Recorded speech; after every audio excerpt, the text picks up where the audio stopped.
பருவமழை முன்னெச்சரிக்கை நடவடிக்கையாக ஒரு கிராமத்தில் 3க்கும் மேற்பட்டோருக்கு காய்ச்சல் பாதிப்பு இருந்தால் உடனடியாக அங்கு மருத்துவ முகாம்கள் நடத்த திட்டமிடப்பட்டுள்ளதாக அமைச்சர் மா சுப்பிரமணியன் தெரிவித்துள்ளார்.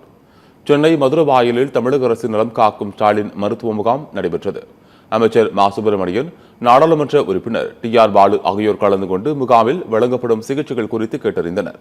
பின்னர் செய்தியாளர்களிடம் பேசிய அமைச்சர் மா சுப்பிரமணியன், நலம் காக்கும் ஸ்டாலின் மருத்துவ முகாம்கள் மூலம் 26,000க்கும் மேற்பட்ட மாற்றுத்திறனாளிகளுக்கு உடனடியாக அடையாள அட்டைகள் வழங்கப்பட்டுள்ளதாக தெரிவித்தார்.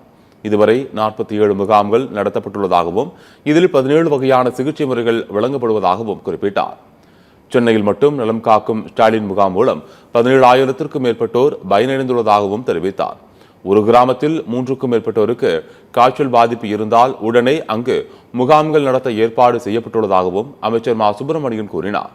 மக்களை தேடி மருத்துவம் திட்டத்திற்கு இந்தியாவிலேயே முதல் முறையாக தமிழகத்திற்கு ஐநா சபை விருது வழங்கியுள்ளதாகவும் இந்த திட்டத்தின் மூலம் 2,48,00,000 பேர் பயனடைந்துள்ளதாகவும் அமைச்சர் கூறினார்.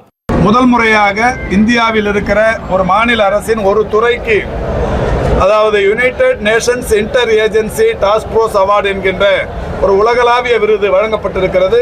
இது இந்தியாவுக்கு கிடைத்திருக்கிற பெருமை. அந்த மக்களை தேடி மருத்துவத்தின் மூலம் இதுவரை பயனடைந்திருப்பவர்கள் எண்ணிக்கை 2,48,68,185 பேர்.